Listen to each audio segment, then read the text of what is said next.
Bom dia, irmãos. Agradeço aí a presença de vocês. Nós vamos para o estudo hoje de número 65 de Romanos, né? Uma grande vitória, né? Isso não é nada. Tem pregadores que trabalharam com Romanos durante 8 anos. É mole. Nós vai dar uns 2 anos só, quer dizer, estamos bem aquém, né, de alguns aí. Mas, legal, vamos orar então, vamos dar o início, tá bom? Senhor Deus e Pai, nós queremos agradecer ao Senhor por esse momento, obrigado pela vida dos meus irmãos e irmãs que estão aqui presentes. São pessoas que estão dispostas a aprender um pouco mais do Senhor. Eu louvo a Ti por tudo que o Senhor fez nas nossas vidas até aqui. Que o Senhor possa nos dar saúde, que o Senhor possa nos dar coragem de continuar anunciando a Tua palavra. Não é algo fácil, Pai. O Senhor Jesus foi crucificado porque pregou a palavra, porque realmente descontentou uma classe muito importante naquela época, e isso levou à cruz. Então, que o Senhor nos dê intrepidez, o Senhor nos dê tranquilidade e também coragem para sempre anunciar a Tua palavra, Pai. Eu sei que a Tua palavra, ela causa algum tipo de dor nas nossas vidas, porque ela também exige uma mudança. E que o Senhor possa nos ajudar nesse processo. Assim eu peço em nome de Jesus. Amém. Amém. Amém. Alguém estava tentando entrar aqui. Vamos ver. Só que sumiu. Será que a pessoa está no... aqui, o Takeshi. 2 pessoas na sala.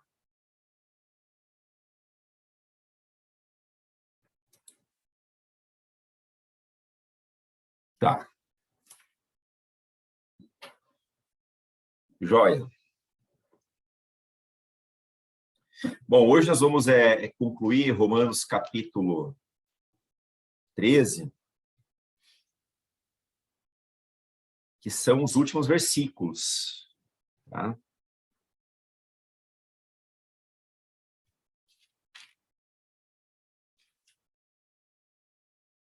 Só um momento aqui.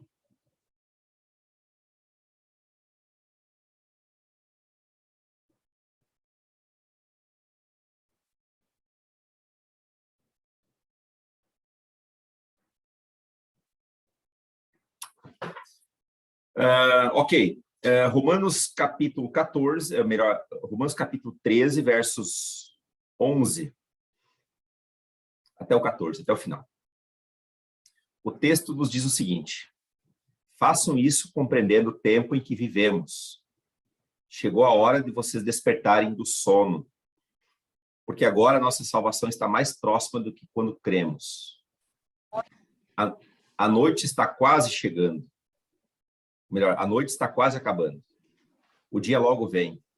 Portanto, deixemos de lado as obras das trevas e revistamos da armadura da luz.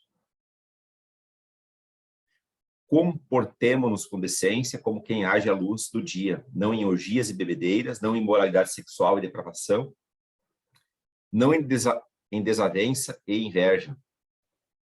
Ao contrário, revistam-se do Senhor Jesus Cristo e não fiquem premeditando como satisfazer os desejos da carne.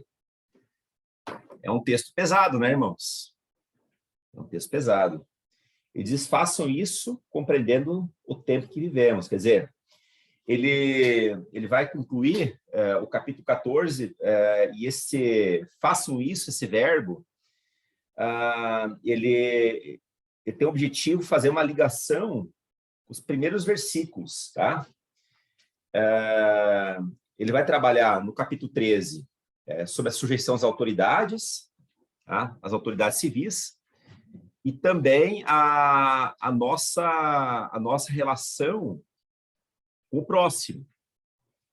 E nessa relação, Paulo diz que nós não devemos dever nada a ninguém a não ser o amor. Quer dizer, o amor é a única coisa que a gente vai estar sempre num débito perpétuo, porque nós nunca vamos atingir a cota. Nunca.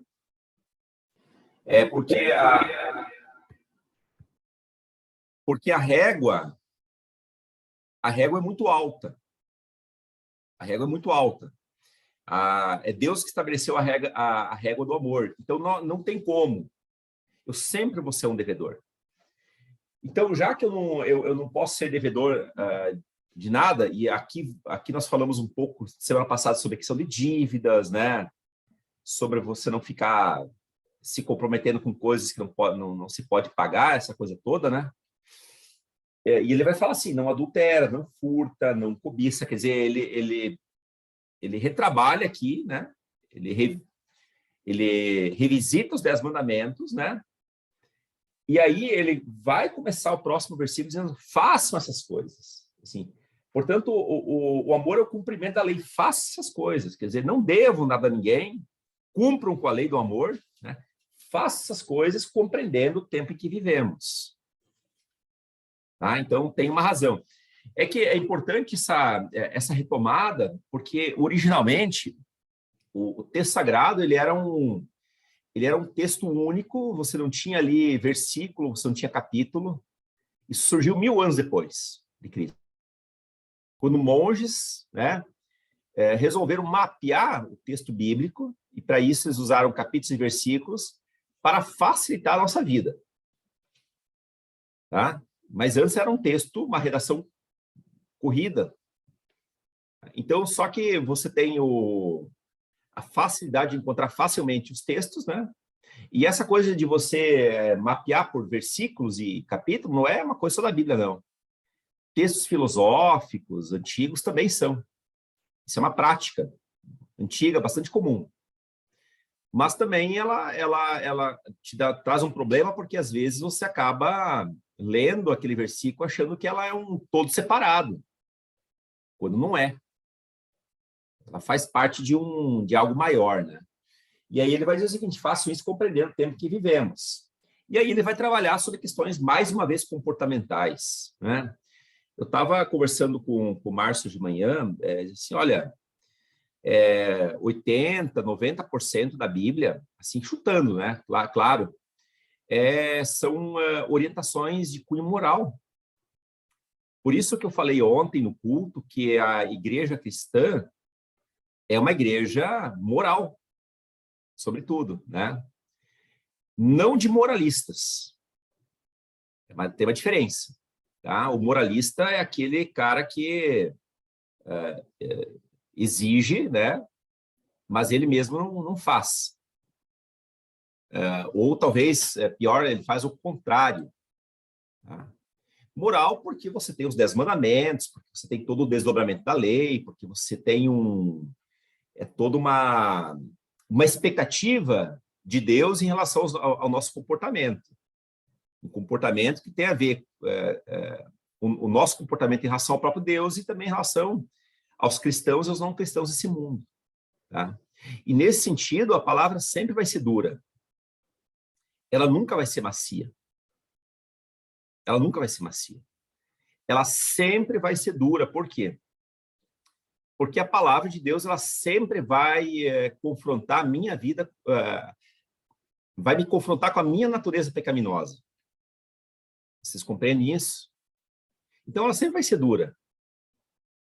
Dura essa palavra de ouvir, né? Lá no Areópago, quando Paulo estava pregando, a maioria deles fala assim, sobre isso que você está falando, vamos ouvir outra hora. Quer dizer, já não dava mais para eles, né? Aquelas palavras, elas traziam peso. Mas a palavra é dura. Num dos cursos, falei assim, o pastor, a ideia de dar cajadada é uma tremenda de uma besteira. O pastor não está ali para dar cajadada de ninguém. Cajado mata a ovelha. Ela serve para guiar, serve para conduzir e espantar o lobo. Agora, o pregador, seja ele oficial, um pastor ou uma outra pessoa, ela está ali como alguém que vai pregar a palavra, né? E essa pregação, ela tem a ver com a Bíblia. E a Bíblia tem orientações, e grande parte dessas orientações são coisas que têm por objetivo trocar as nossas vestes. Lembrando agora do que foi pregado ontem à noite. Né? Senão, nós vamos cair na tentação de não pregar aquilo que de fato é verdade e Deus vai pesar a mão. Ele vai pesar a mão. A gente viu um povo todo se desviando no Antigo Testamento, indo para o exílio, porque a palavra simplesmente não era anunciada. Quando ela era anunciada, era feita de um modo parcial. E as pessoas imiscuíam a questão da Bíblia também com idolatria, com outras práticas. Né? Então, é uma coisa bastante séria, né? Então, feita essa primeira introdução aqui, eu quero compartilhar a tela.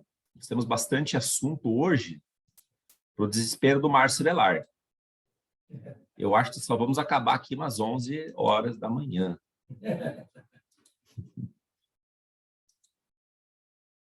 Tá? Então, após o apóstolo Paulo tratar da conduta que devemos ter em relação ao Estado e em relação ao próximo, ele explica a razão dessa conduta. Façam isso compreendendo o tempo em que vivemos. Chegou a hora de vocês despertarem do sono, porque agora a nossa salvação está mais próxima de que quando cremos. O que isso significa? É que o nosso comportamento que temos é baseado no modo como discernimos o tempo que vivemos, de modo prático. Se eu levar o tempo como algo que não interfere na minha vida, ou como aquela pessoa que pensa, olha, Jesus tarda a vir, então eu vou fazer o que eu quiser, bom, então eu não vou de maneira nenhuma permitir que a palavra de Deus alcance a minha vida. Agora, se eu começar a discernir o tempo, entender que o tempo passa, que eu vou ficando velho, e que eu tenho uma natureza corrompida dentro da história do tempo e do espaço, tá? Então eu tenho mais chance de melhorar a minha vida no sentido de santificá-la. Melhorar a minha vida não em relação ao próximo, porque o próximo não é o meu padrão, nem no ponto negativo, nem no negativo. Eu quero ser melhor, mas melhor em relação a quem? Melhor em relação a mim mesmo. Tá? Eu preciso ter um olhar para Deus, entender que Ele é a régua maior, né? E olhar para a minha própria vida e dizer o seguinte, olha, eu preciso ter um tipo de comprometimento aqui nessa área, porque aqui está descambando. Então, se não considerarmos que esse tempo é crucial e faz parte da agenda de Deus, viveremos de qualquer modo, desprezando e sendo negligente com o Estado e também sendo negligente com o próximo, né? O que é muito sério.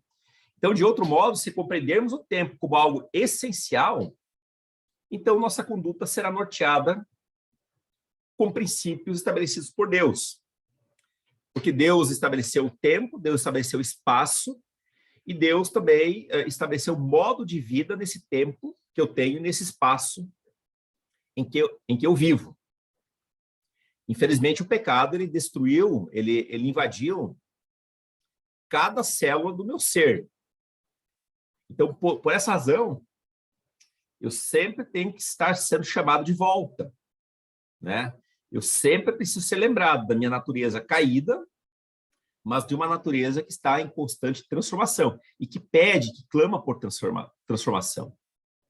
Então, de acordo com a Bíblia, o tempo é dividido de duas formas. O tempo deste mundo, né, que é o nosso cronos, a cronologia, o tempo do relógio, e o tempo vindouro, a era vindoura. Essa era vindoura, esse kairos de Deus, né, esse tempo fora do tempo, esse tempo eterno,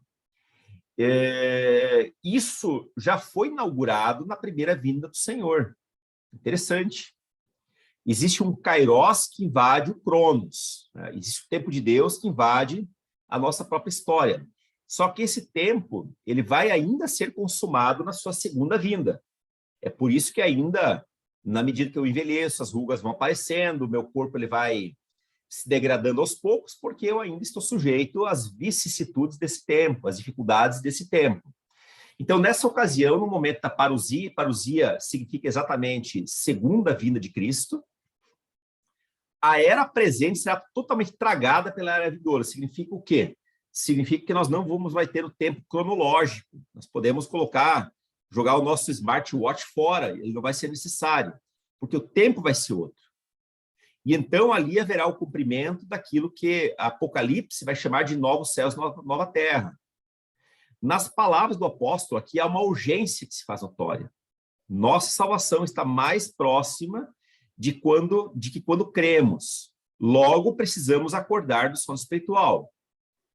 Está mais próxima, num sentido muito óbvio, porque, claro, a minha vida já percorreu mais um dia, mais outro e mais outro.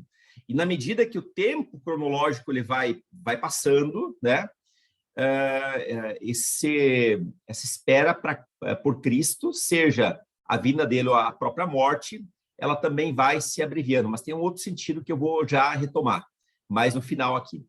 A salvação mencionada por Paulo aqui, ele diz que a salvação está mais próxima, tá?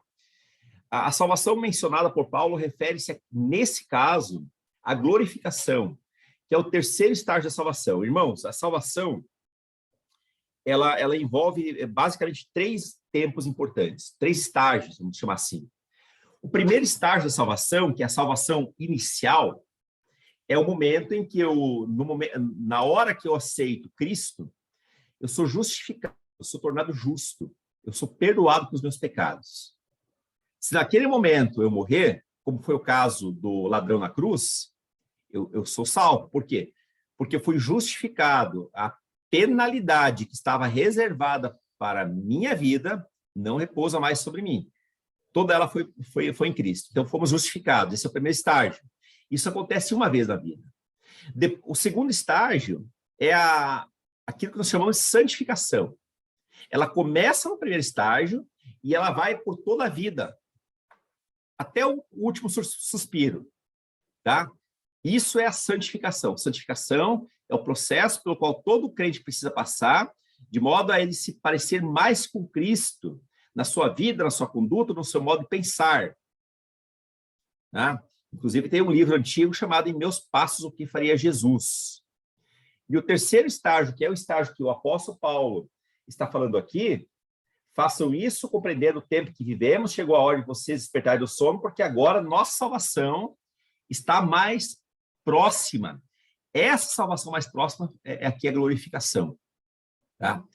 É o momento em que nós seremos, o nosso corpo carnal, perecível, será transformado em corpo de glória. Então, não temos mais tempo, de acordo com o que Paulo diz, e a glorificação também é uma vez só. A única que é algo continuado é o segundo estágio, que é a santificação, que é todos os dias da vida. O terceiro estágio, a glorificação, assim como a justificação, acontece uma vez na vida só. Então, não temos mais tempo, de acordo com o que Paulo diz, de ficar dormindo, pensando que nada que foi predito irá acontecer, senão a gente vai acontecer como aconteceu com aquelas as 5 virgens das 10, né? Adormeceram, não tinham lá o azeite, né, nos seus candeeiros, né? E quando veio o noivo, elas acabaram se dando muito mal, né? Elas estavam muito mais preocupadas com outras coisas. O apóstolo Paulo já tinha advertido aos Efésios o seguinte: desperta, ó tu que dormes, levanta-te dentre os mortos e Cristo te iluminará. Ele está aqui escrevendo para a igreja mais uma vez. Essa advertência que Paulo fala, chegou a hora de vocês despertarem do sono, ele não está falando para incrédulo, ele está falando para a igreja. As cartas que ele mandava, ele nunca mandou uma carta para o panteão, nunca mandou as cartas para um monte de gente incrédula.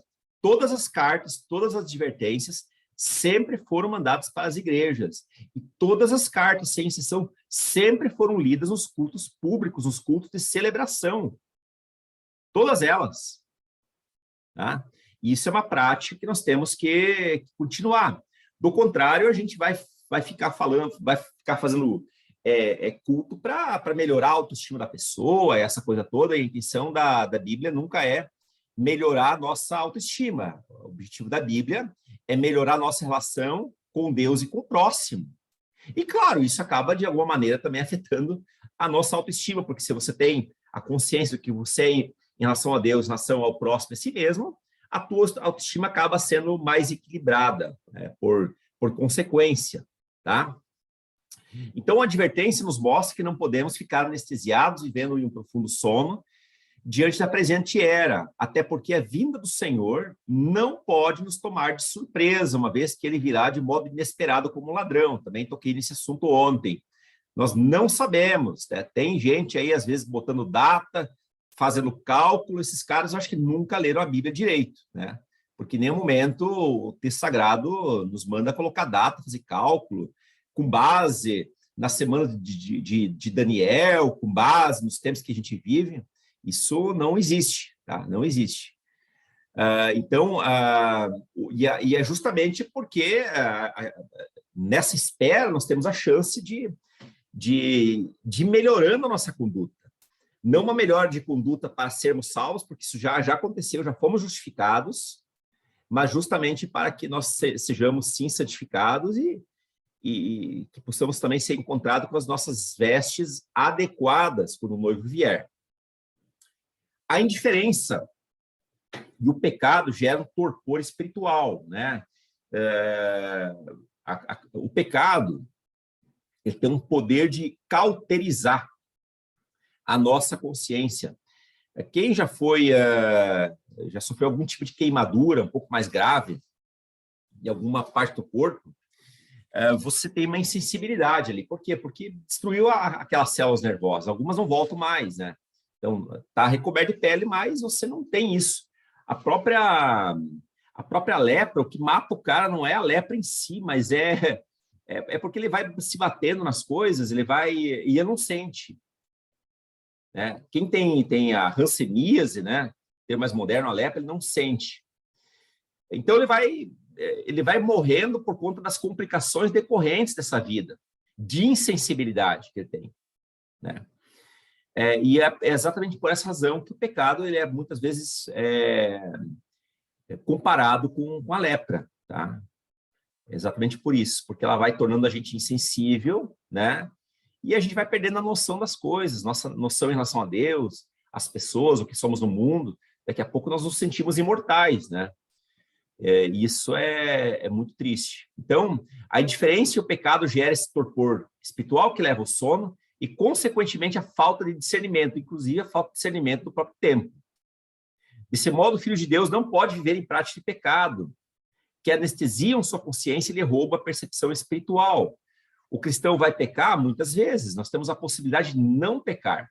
Só que o cristão ele não vive em práticas premeditadas do pecado.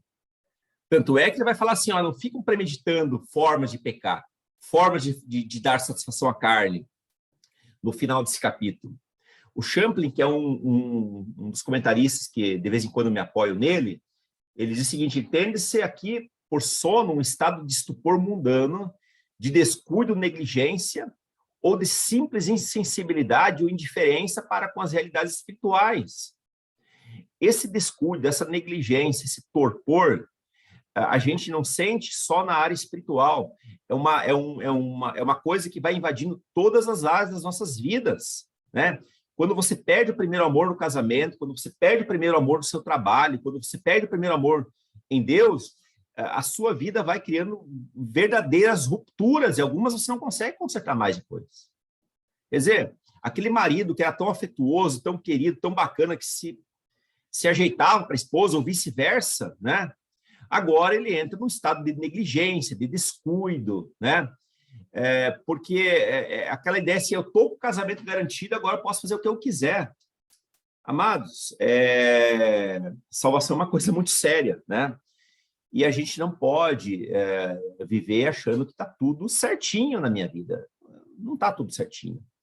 Eu não tenho como ficar avaliando a vida de ninguém, eu nem sou incentivado a ficar olhando para a vida dos outros, tá? Jesus adverte, olha, antes de você tentar tirar aí o cisco do olho do seu irmão, olhe primeiro para a trave do seu próprio olho. Então, eu preciso ficar sempre olhando aí para as traves dos meus olhos, né? Para a sujidade das minhas vestes, tá? Essas coisas que vão causando entorpecimento, daqui a pouco me acostumo com o mau cheiro, né? E tá tudo bem. E não tá tudo bem. Né? Eu não posso chegar para o Gilson e dizer assim, Gilson, não tá tudo bem na sua vida, né? Eu não tenho esse direito.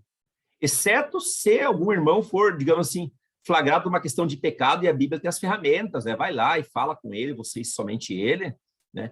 E se ele se arrependeu, você ganhou um irmão. Tá? Mas, do contrário, eu preciso sempre ficar olhando para a minha vida, eu ficar olhando para o espelho, que é a palavra de Deus, e procurar ali o que Deus precisa melhorar na minha própria vida.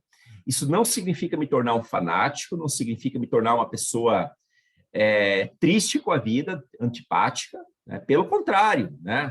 Quer dizer, uma pessoa que tem cada vez as suas vestes mais limpas, é uma pessoa mais viva, uma pessoa mais feliz, alguém que consegue contar piada, alguém que consegue rir até dos problemas, né? Porque ela sabe da sua situação em relação a Deus. E ela vai sempre buscar isso. Então, irmãos, o Champlin, mais uma vez, diz assim, entende-se por sono esse estado de estupor mundano, de descuido, negligência ou de simples insensibilidade ou indiferença para as realidades espirituais. Atitudes errôneas essas que caracterizam até mesmo muitos crentes que fazem a profissão de fé, ou que creem na vinda de Cristo. Só que eles fazem essa profissão de modo intelectual e até automático, né? Elas fazem parte ali do circuito da igreja, né? Mas no seu coração a coisa não está boa. No seu coração a coisa não está boa, né? E às vezes eu, Marcos Roberto, falando de mim, eu entro num desespero, porque eu vejo a coisa não está boa, a coisa não está legal, né? Eu preciso melhorar, eu preciso acertar essa vida, eu preciso ter uma vida mais disciplinada, tá? Isso é tão difícil acontecer, é tão difícil fazer isso, né? Porque são vícios que você vai acumulando ao longo da vida, né? E de vez em quando você precisa de um chacoalhão, seja de um livro, de um irmão que vai te advertir, seja uma palavra que vai ser pregada. Nós sempre temos que estar debaixo dessas questões para nós não nos perdermos de nós mesmos. O Champlin ainda vai dizer o seguinte: o apóstolo Paulo não encarava o período da igreja como algo muito prolongado, né? E aqui vai explicar, mais uma vez, o verso 11, faço isso compreendendo o tempo em que vivemos. Chegou a hora de vocês despertarem do sono, porque agora nossa salvação está mais próxima do que quando cremos, né? Paulo tinha uma expectativa breve para a volta de Cristo. Na cabeça de Paulo, lá no primeiro século, ele nunca imaginava um mundo em 2023. Para ele, Jesus voltaria logo. Isso é uma das possibilidades desse versículo. Quer dizer, tem a primeira possibilidade de que a salvação está sim mais próxima, porque eu já não vivo mais no dia 25, que foi ontem, já estou no dia 26, e amanhã vai ser dia 27, vai estar mais perto ainda, mas também tem a ver com essa percepção de uma vinda de Cristo a qualquer momento. Paulo achava que ia ser naquela geração. Tá? Isso é uma forte possibilidade. E essa expectativa breve da volta de Cristo, que eu devo ter, você também deveria ter, é uma força impulsionadora. Em que sentido?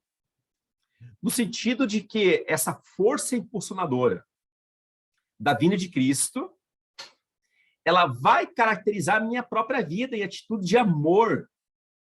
Quer dizer, já que Jesus vai vir logo, e eu não sei quando quer ser logo, eu vou viver uma vida em conformidade.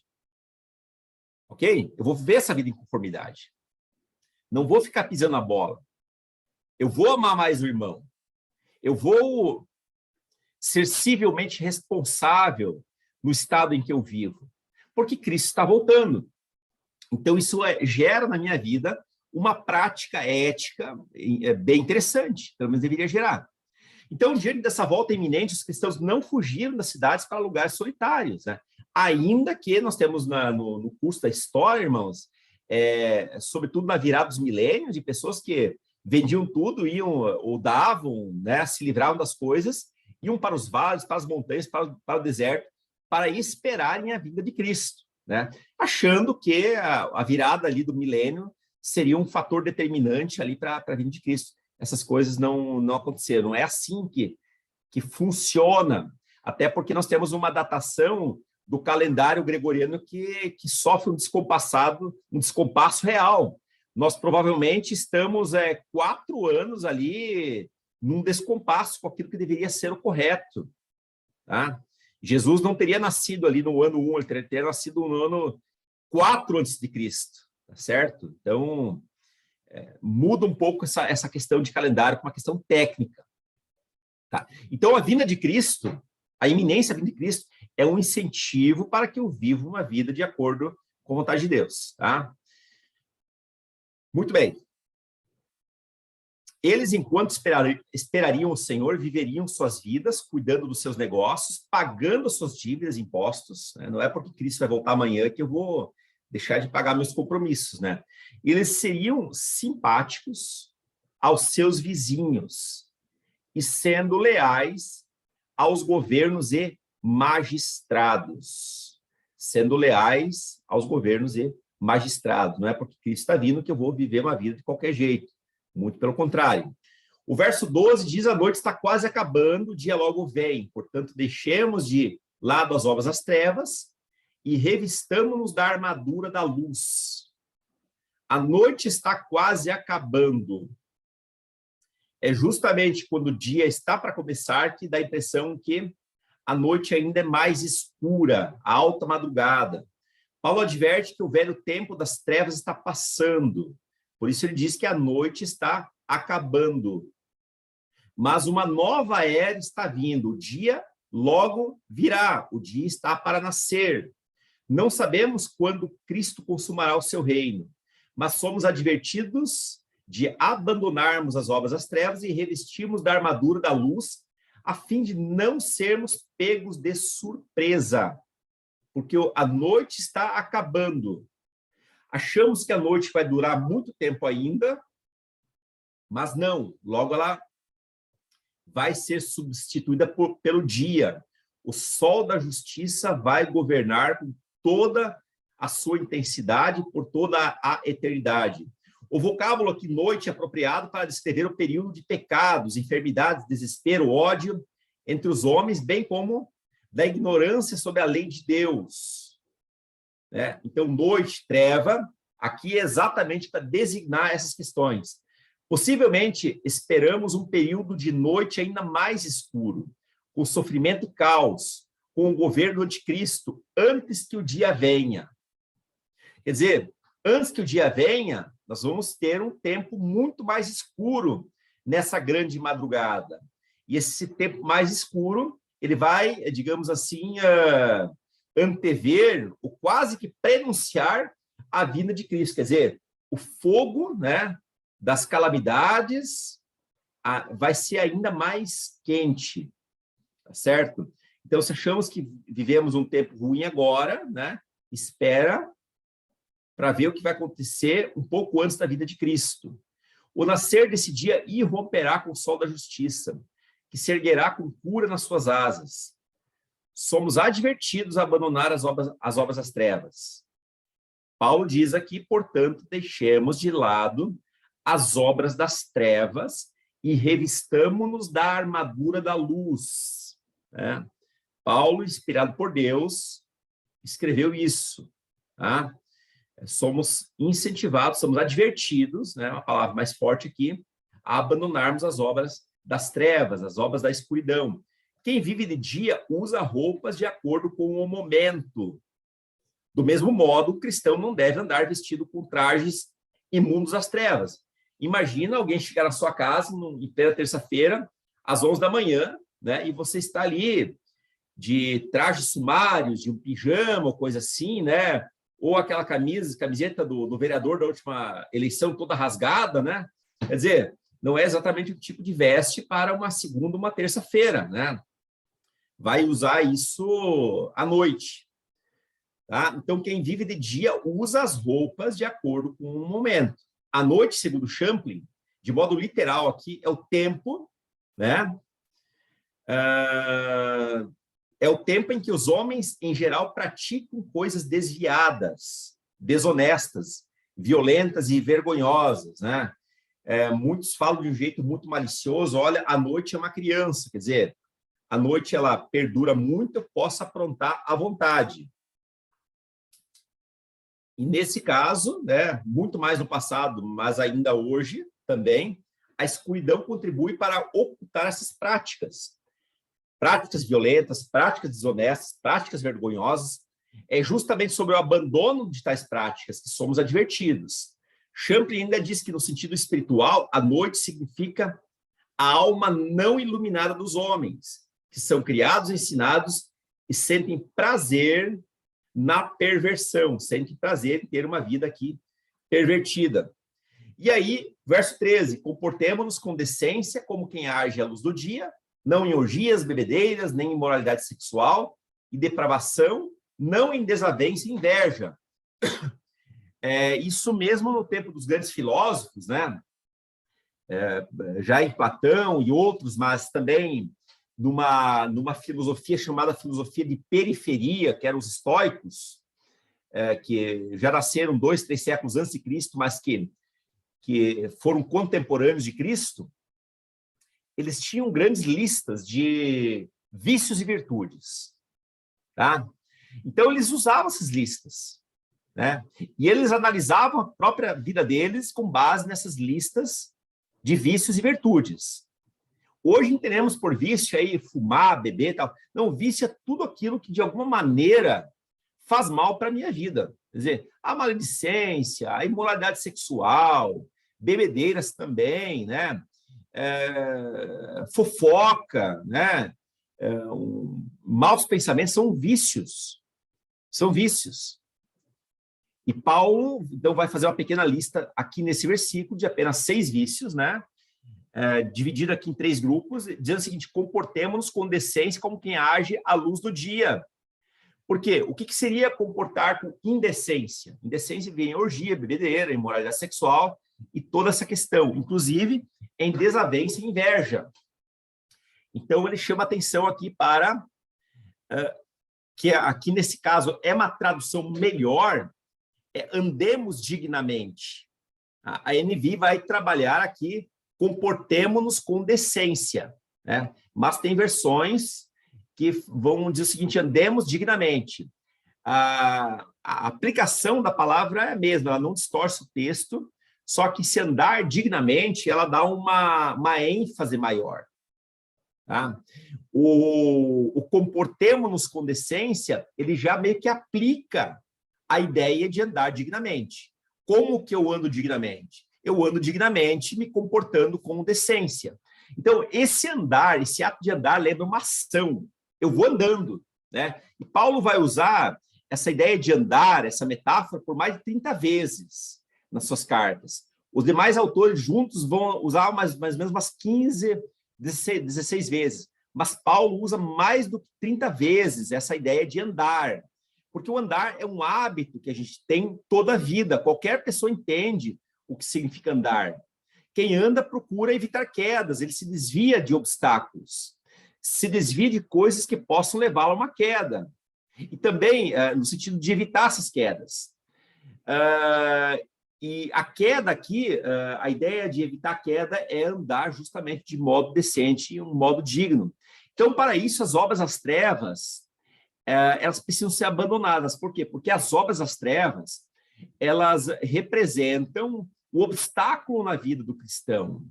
É aquele canto do guarda-roupa que você enrosca o seu dedinho.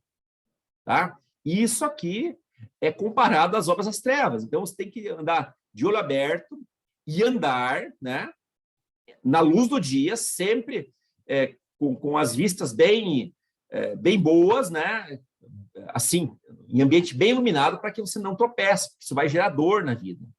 Então, as obras das trevas, elas precisam ser abandonadas. Quais são elas? Paulo vai falar aqui: indecências, orgias, bebedeiras, imoralidade sexual, depravação, desavença e inveja.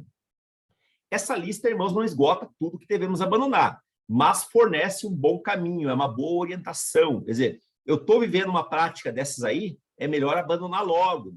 O apóstolo Paulo lista, então, 6 pecados em 3 pares, que tratam da falta de controle em relação à bebida alcoólica, falta de controle ou na questão do sexo ilícito, tá? E também uma falta de controle nos relacionamentos. Tá? Agora vamos desmembrar cada palavra dessas. O que significa orgias? Orgias designam farras promovidas com luxo pecaminoso, muito gasto e imoralidade desenfreada. Isso é uma orgia.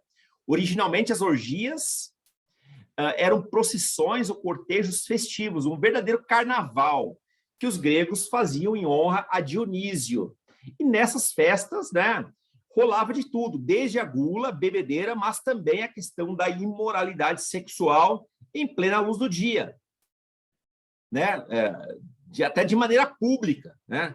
Havia templos gregos em que, se hoje muitos adolescentes e adultos eles entram em sites pornográficos, tá? Naquela época eles iam em templos e viam as relações sexuais em loco. Estão entendendo? Por isso que o filósofo Platão, né, depois Aristóteles, eles vão ser tão importantes, porque eles vão trabalhar uma moralidade na Grécia. E depois vão pagar, né, com a vida, com esse tipo de coisa, tá? Porque eles vão afrontar. É daí que, depois lá, mais ou menos no ano 300, 400, e a história da igreja vai avançando, é que se usa muitas vezes a filosofia de Platão, de Aristóteles e tal, como um pré-evangelismo, né? Uma ideia de um pré-cristianismo, justamente por esse apelo moral que os filósofos faziam no passado e apelos morais que combinam exatamente com as advertências bíblicas, tá? Eles eram contra, né? Esses bacanais, verdadeiros bacanais, que aconteciam, que qualquer um podia entrar lá e ver, sobretudo, relações homossexuais ao vivo e a cores, tá? Então, se achamos que hoje o tempo está ruim, se voltarmos no tempo, nós vamos ver coisas terríveis também, tá? Então, as bebedices descrevem pessoas que são dominadas pela bebida e embriaguez. Esses dois vícios, as orgias e bebedeiras, eles são pecados sociais, feitos no coletivo, em locais públicos, inclusive as orgias, né? Muitos carnavais que tem por aí, né, são comparados a essas festas dionisíacas que acontecia lá no período grego. A imoralidade sexual e depravação, que já vai ser um segundo grupo aqui de pecados, geralmente são praticados em lugares secretos. Na Grécia não era secreto também.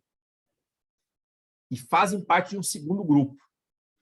A expressão imoralidade sexual, ela é derivada de uma palavra grega chamada koité, que também pode ser traduzida por impudícias. Koité significa, de modo literal, que é de onde vai derivar a nossa palavra coito, relação sexual, né? Que é o desejo pela cama proibida, quer dizer, a ideia do sexo ilícito. Tá? É o desejo pela cama proibida. Tá? É isso que ele vai trabalhar aqui em imoralidade sexual. Então, originalmente, essa palavra referia-se ao sexo no contexto de casamento. Depois, ela se tornou coité ou coito, uma palavra pejorativa, que denota o desejo pela cama proibida, algo que não me pertence, algo que eu não deveria nem cogitar. Então, mais tarde, ela passou a derivar essas relações sexuais ilícitas. Então, no caso em questão, trata-se de alguém que não dá valor à fidelidade e busca prazer a qualquer custo acima do seu dever. Quer dizer, no campo de valores, o que mais vale para mim, o dever ou o prazer? Aí você vai entender, quando a pessoa, muitas vezes, ela acaba entrando por caminhos errados, por becos, né? Aquilo que a gente tratou um pouquinho ontem no culto, você vai ver qual que é onde é que o prazer está na sua escala de valores, né? É claro que uma vida prazerosa, uma vida feliz, faz parte, né? A nossa vida, ela é mediada por dores e prazeres o tempo todo, tá? Você toma uma Coca-Cola bem gelada, isso é altamente prazeroso, mas existe um prazer que não compete, que ele é baseado, ou ele tem relação com a queda, com a nossa queda. E quanto mais eu vou praticando isso, mais a minha queda vai sendo exacerbada. Quer dizer, eu vou cavando o meu próprio poço. Tá? Então, no caso em questão, trata-se alguém que dá mais valor, que não dá valor à fidelidade e busca prazeres acima do dever. Geralmente, esse tipo de relação ocorre em orgias regadas a muito álcool. Depravação também pode ser traduzida por dissolução. É uma palavra traduzida do grego, né, do termo grego, aseugeia, que descreve tanto a imoralidade como o homem que perdeu a completa vergonha. É alguém depravado, né? Você poderia chamar os exibicionistas, né? Ou as pessoas que molestam ou violentam outras pessoas em metrôs, por exemplo, nas grandes cidades, isso é algo bastante frequente, né? Não tanto aqui no interior, mas talvez pela densidade demográfica das grandes cidades, você tem um maior contingente por exemplo, de exibicionistas, né? São pessoas que perderam a completa noção, a completa vergonha na cara. Essa pessoa não se preocupa mais com o pudor e não se importa com escândalo. Para ela, tanto faz, né? Ela quer viver a vida dela. Não importa se a esposa vai saber, não vai saber, se os outros vão saber, não vão saber, tanto faz. E aí o terceiro grupo de pecados dessa lista afeta os relacionamentos, sobretudo no meio eclesiástico, na igreja, por meio de desavenças, né, que são as contendas, e ciúme. Interessante que o apóstolo Paulo vai trabalhar a ideia de contenda e ciúme no campo da igreja, e ele vai colocar na mesma lista de pecado que os mais imorais também praticam, para dizer o seguinte, olha, uma desavença, um ciúme, ele pode ser tão destrutivo quanto ali uma imoralidade sexual, uma bebedice, ou coisa dessa natureza. Tá? E também ele chama isso obras das trevas, isso é bastante interessante. Então, a palavra grega eris, que é eris, uma palavra grega, significa contenda, denota o espírito que nasce da disputa pelo desejo de posição, poder e prestígio. Já trabalhamos sobre cobiça no culto, num dos nossos cultos aqui, né? Então, essa pessoa tem a aversão de ser superada em alguma coisa, né? Ela sempre quer ter a proeminência em tudo, né?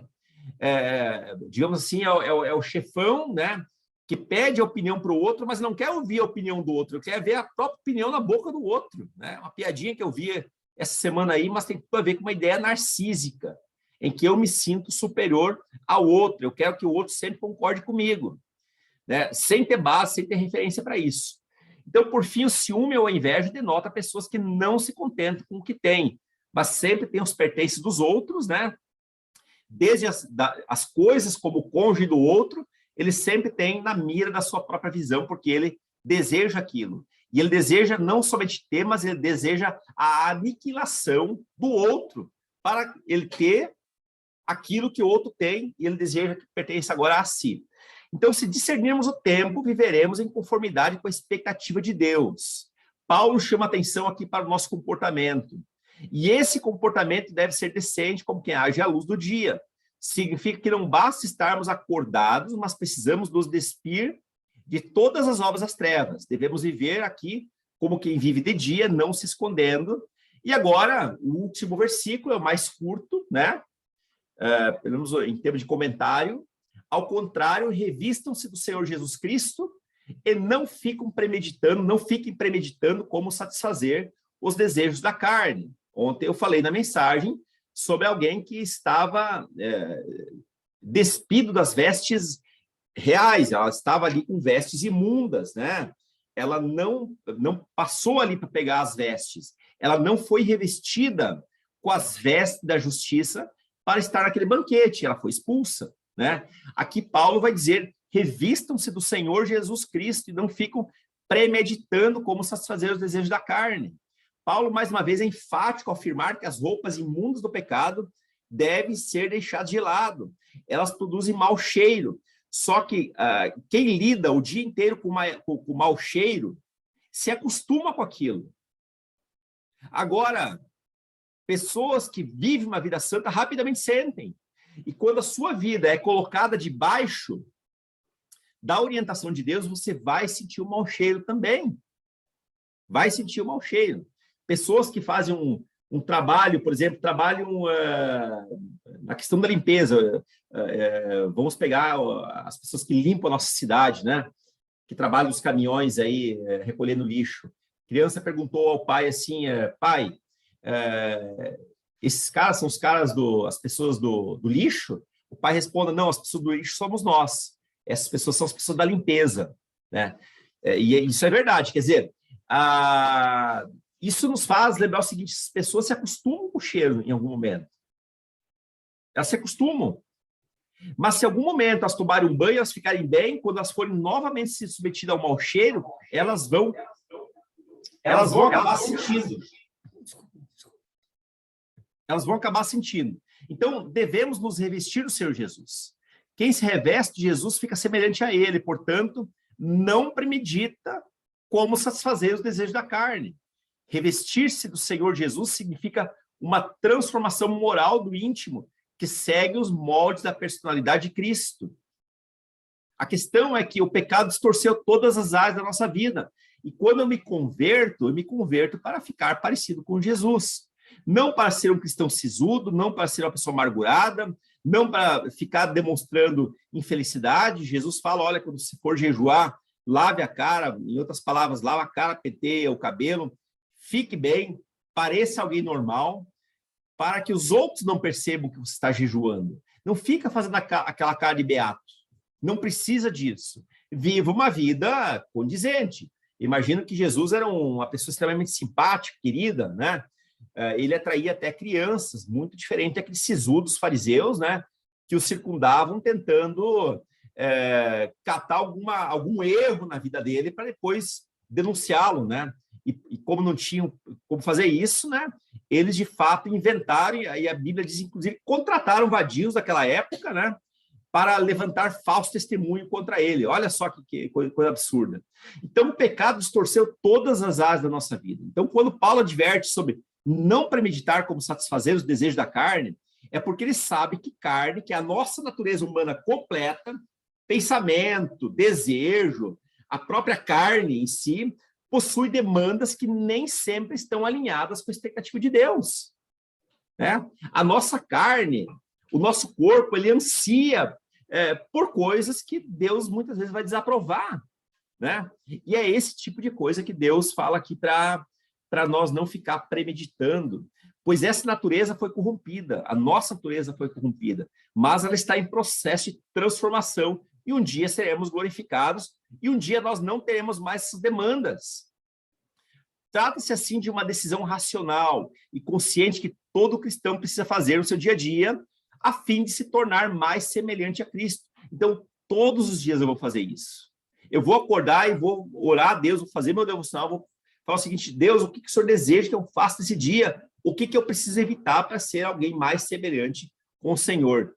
Felizmente, o próprio Senhor nos ajuda em nossas fraquezas, dizendo, é uma promessa que nós temos lá em Romanos 8, 26, né? O Espírito Santo nos ajuda em nossas fraquezas. Nós não estamos sozinhos nessa batalha. Só que cabe a nós nos revestirmos dele. Isso é uma questão de vontade, é uma questão pessoal, tá? Amados, eu vou abrir para comentários. O Márcio está precisando sair, né? Ele vai sair, mas nós vamos aí continuar mais um pouquinho, porque eu quero ouvir agora os comentários de vocês, dúvidas, perguntas e assim por diante.